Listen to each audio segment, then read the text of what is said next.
Nothing like Southern hospitality, y'all. Hey, living in the South, good food in your mouth, brisket beans and mustard greens, the finest food you'll ever eat, served with good old Southern hospitality, Southern hospitality. Come along, y'all.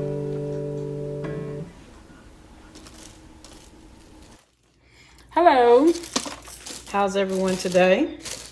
So, I'm gonna have a house full of people and I have some cooking to do today. So, I want to introduce you to my best friend, one of many, Mr. Crockpot. I have several crock pots in my inventory. For years and years and years, I have always cooked in crock pots. And I think it's so funny, you know, people get crock pots for wedding gifts, and 5 and 10 years later, they're like, oh, I still have that. I never used it.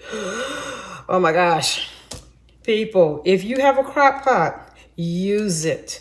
If you get up every morning and you go to work and you coming home and you rushing and trying to cook dinner, shame on you. Use the crock pot. Even if you don't leave the house to work and you're at home all day, use the crock pot. It is so simple. Oh my gosh. I know some people say they're afraid to leave it cooking while they're gone. It's perfectly safe, perfectly safe. So what I'm gonna show you right now is I'm actually gonna put 2 roasts in this crock pot. I have one in here right now. See, a little roast, and I rinsed off some small red potatoes. I'm going to take the other roast and I'm going to put it in because I'm in a hurry today. Normally I inject my meat and stuff, but you know what? It's not really necessary with that crock pot because once you put your things in here and let it go, it will season and it will taste so good. I always cook on the high setting. Okay, always cook on the high setting. So I have 2 roasts in here. I'm gonna put a few more of the potatoes, and I'm gonna do a little quickie here. Let's see. I have my Cajun Trinity, which is called my chop chop. But you know what I'm gonna use? My Orton seasoning. I know this is really all you need. Oh, that seasoning's good. But anyway, I'm gonna throw in some Zydeco chop chop. Basically, that's your Cajun Trinity, onions, bell peppers, and all that stuff that's already dried. But I am gonna load it up with my Ortons. I'm gonna load it up. And then I'm going to get some water because I want gravy, okay?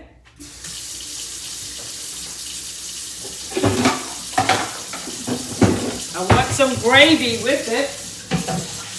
So now, if this was frozen, you won't just put a little bit of water in it because yes, you can put frozen meat in the crock pot. That's even better, okay? You can eat frozen meat. This meat is already thawed out. It's not frozen. So because I like a lot of rice and gravy with my meat and everything, I'm an old Southern gal, I am going to put maybe, maybe a cup of water, a cup and a half of water in there.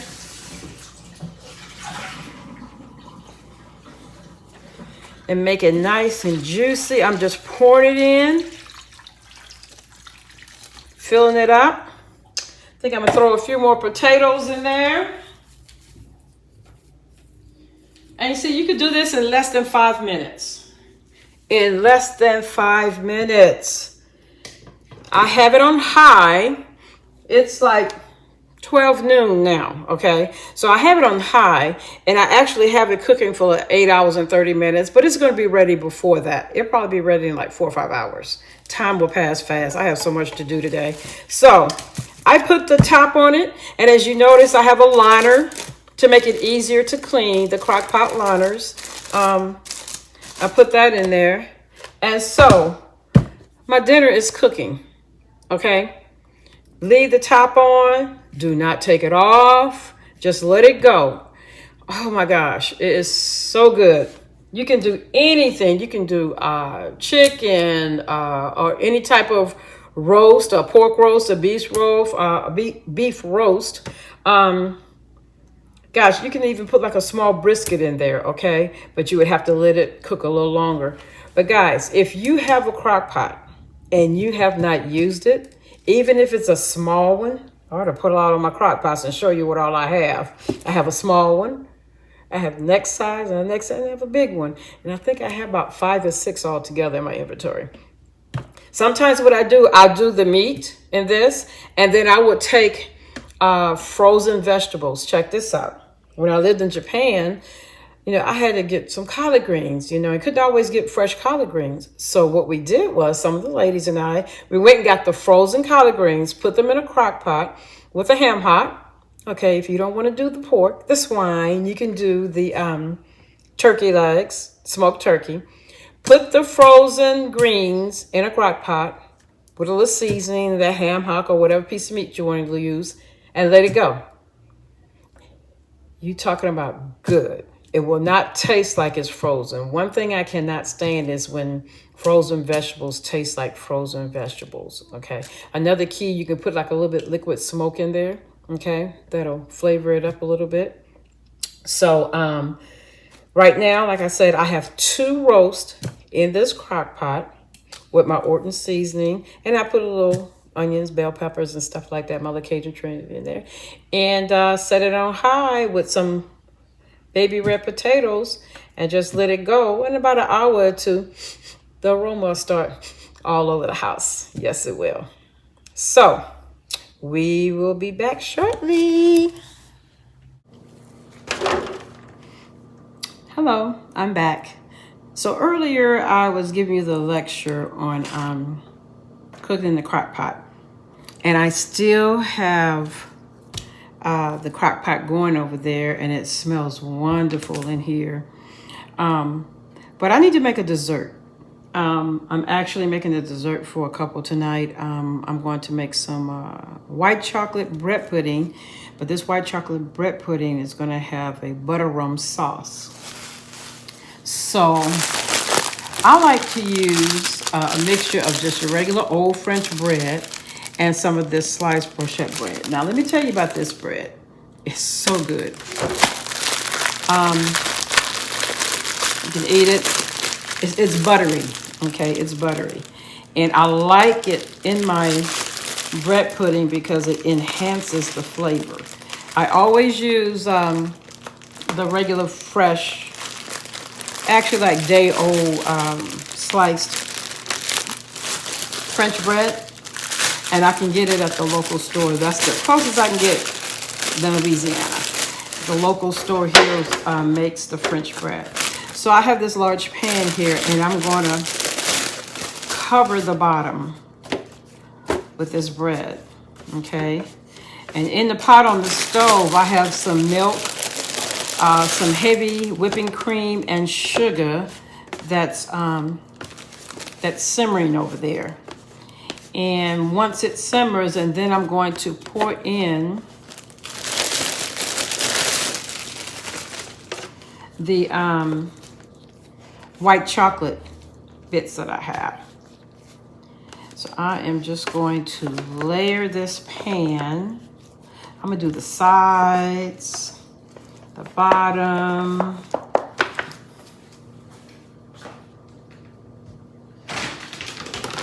This is the bag of white chocolate that I use. I have all my white chocolate in these containers. These are so good. You know, I've never been a fan of dark chocolate. I've always loved white chocolate. Give me white chocolate, anything. Anything.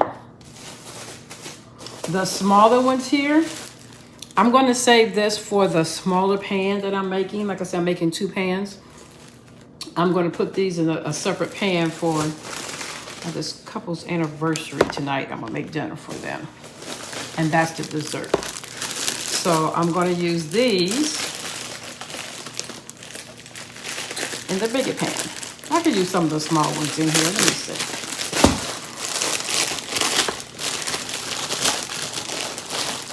Yeah, I trip about the ends of the bread. I know some people throw this away, will not eat the ends of the bread. I always eat the ends. I know growing up, people would not eat the ends of the bread. Are you like that too? So, this is going to be delicious.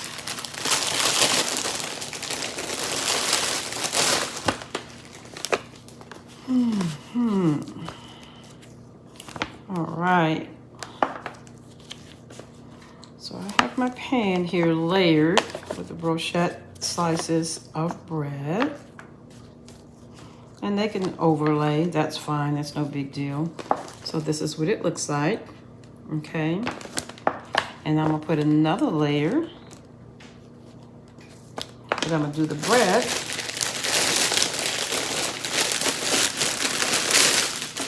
Like this.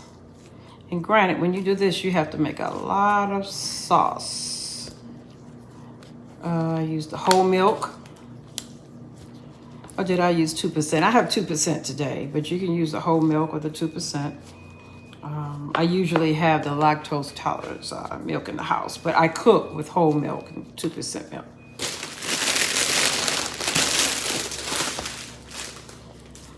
Here's another end. I'm gonna use it. Okay. So nice and all laid out. Okay, so this is my pan. Oops.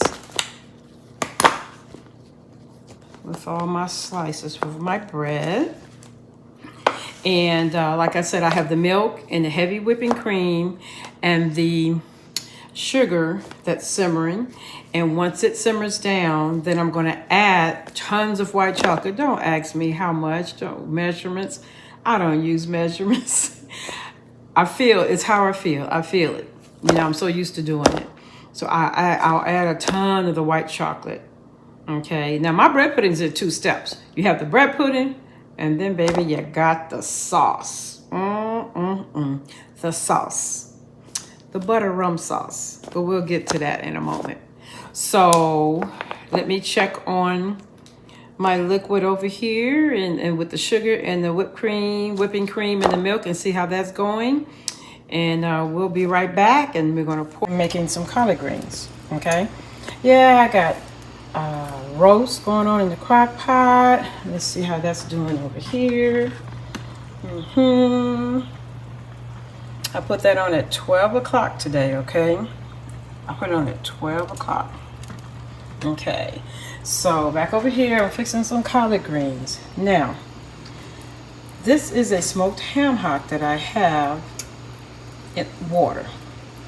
I always put the ham hock in the water and let it boil, okay, and let it get a little tender, and of course get that water ready. You don't have to do anything else as long as you put that ham hock in there and just let it boil and get ready. Okay, I have, let's see, let's go back over here. So I purchased from the store collard greens that have already been cut and cleaned in the bag. Okay, I'm going to throw them in there. Now let me tell you, this is the old-fashioned way, you know, the southern way of cooking the collard greens, but then the new way, a lot of times on the truck, I saute these collard greens. Maybe I'll show you that. Collard greens sauteed in a little olive oil. It only takes maybe 10-15 minutes and it's done. And you serve it with some cornbread. Oh my gosh. But yeah, the collard green sauteed is really, really good. I think I might show you that in a few minutes. So this is just a typical day for me in my kitchen. I'm at home. The food truck is closed today, but I am cooking. I do have family here from New Orleans. Think about everybody in Louisiana, Mississippi, Alabama who was ever affected by the storm. I have family in Baton Rouge. My brother Eric, he was on the show a few weeks ago. He is still without power as of this taping. think he sent me a text and said over 108 hours of no power. He's been using a generator. My old brother Russell, he has power in that area where he lives. He stays closer to LSU in Baton Rouge. But my brother Eric still has no power. Now, a lot of people in New Orleans are scrambling for food.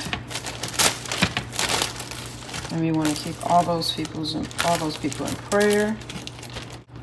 I just get sick to the stomach when I think about my home state going through that again. What, almost 16 years to the date when Katrina hit, and now Ida. But Louisiana will rise again.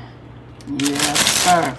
So here are the collard greens I put in here with the smoked ham hock. And I'm gonna just let that go.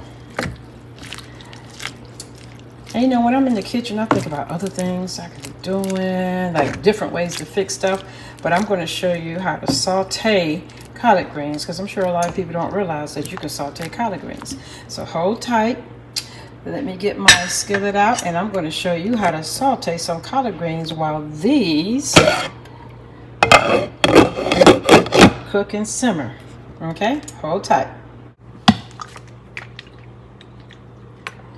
Love cooking with extra virgin olive oil.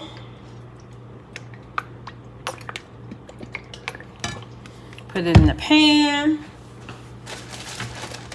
And this pan, this hex-clad pan, professional pans, they heat up really, really fast. I mean, very fast. All you do is throw those greens in there.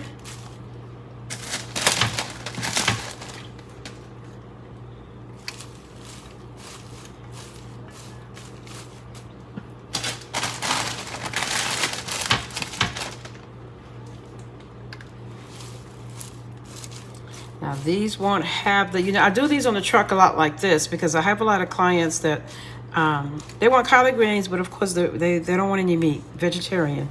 So this is a perfect way to make these collard greens. Hey, collard greens are good without meat as well. So, and all I'm going to use is my Orton seasoning and some olive oil.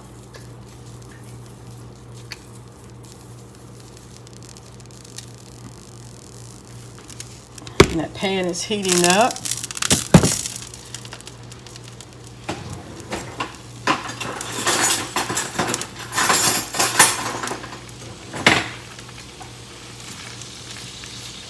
Just toss it around.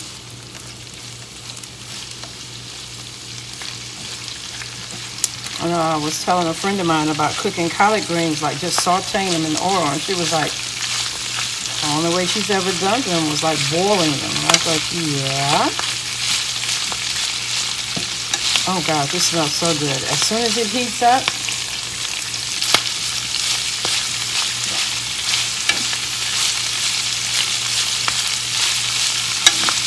I wish I could smell this. This smells so good. I actually love them this way.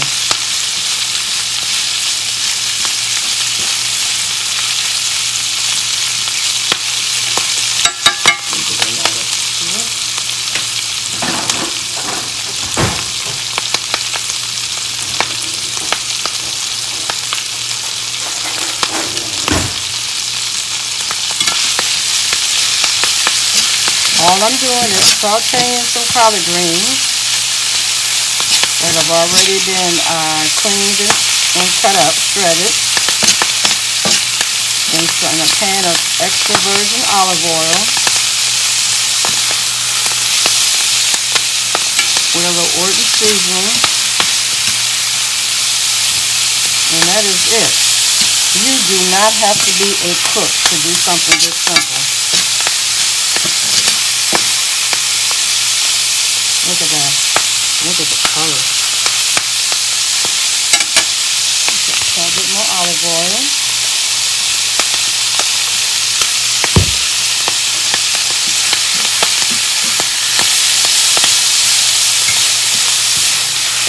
will be ready in no time. So this could be a meal by itself right here for me. Use a big old plate of collard greens with a piece of cornbread. And the thing about it, they come out nice and crunchy.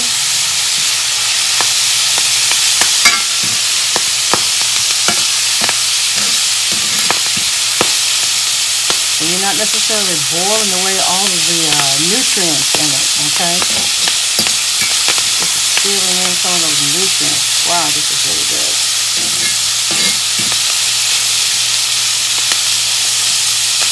So there you have it. I showed you 2 ways to cook collard greens.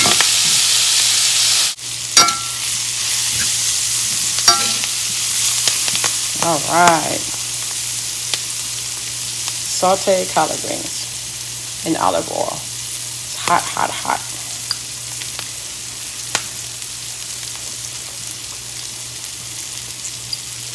Delicious.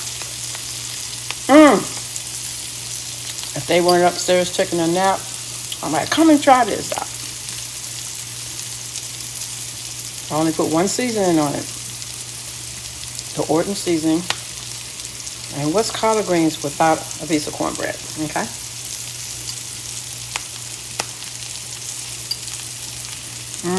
This is really good. Okay, so I have the bread pudding in the oven right now. And so after I indulge in this, we'll be right back with butter rum sauce for that bread pudding. If you have not tried cooking collard greens, sauteing them, you must try it. You must try it.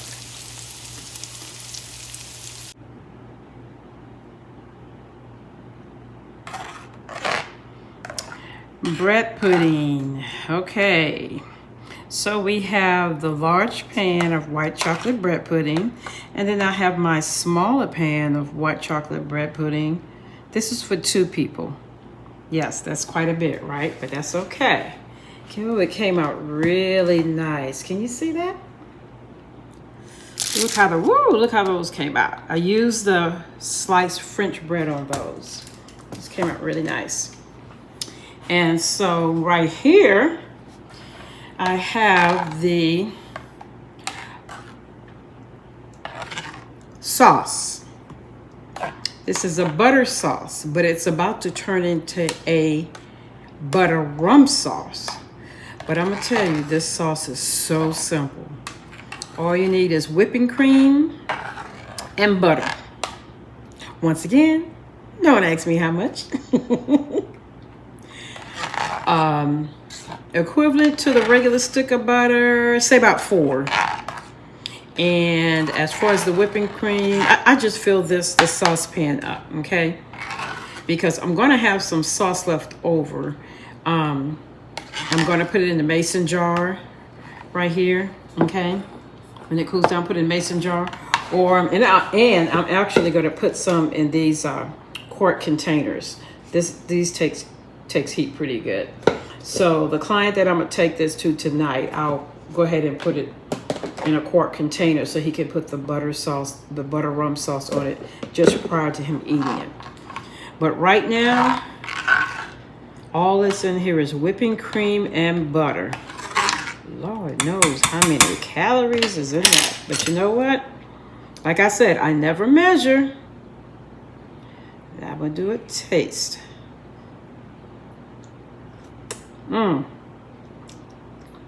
Good butter rum. Butter. Just the butter sauce. But guess what? Bang. Here's the rum.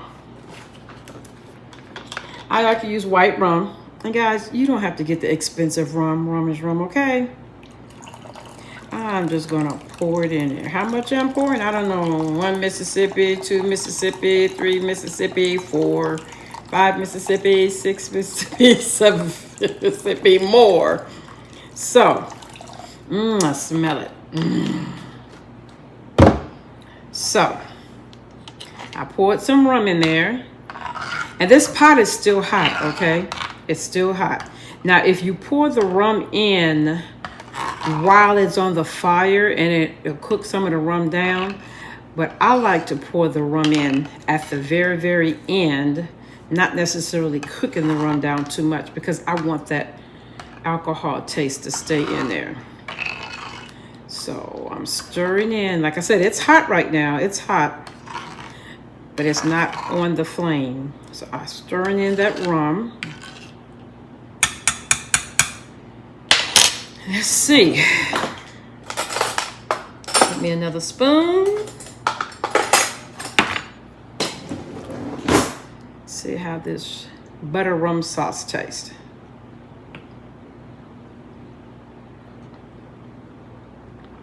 Woo! Yes, Lord. Right on the money. Right on the money. Now that's good. I think I want a tad bit of sugar in it. But you know what? That's really good. Now the white chocolate, of course, it has a lot of sugar in the bread pudding. I'm gonna put a tad bit. So that's not much.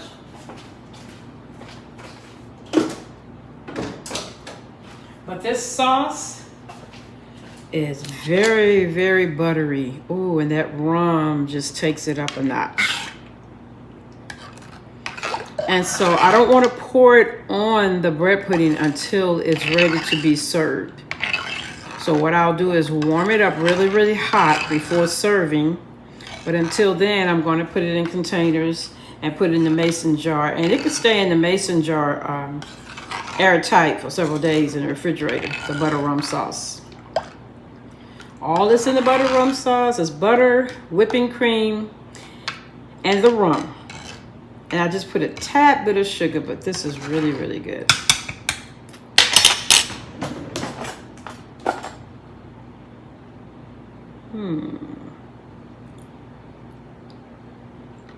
Woo! It's strong and it's good. That's good. And once it sits and soaks in that bread pudding, oh my gosh. So, what did we do today? We did the crock pot.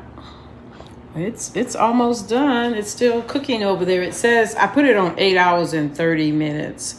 It says it has a couple of more hours left, but it's pretty much done. We did the crock pot. We did the roast in the crock pot.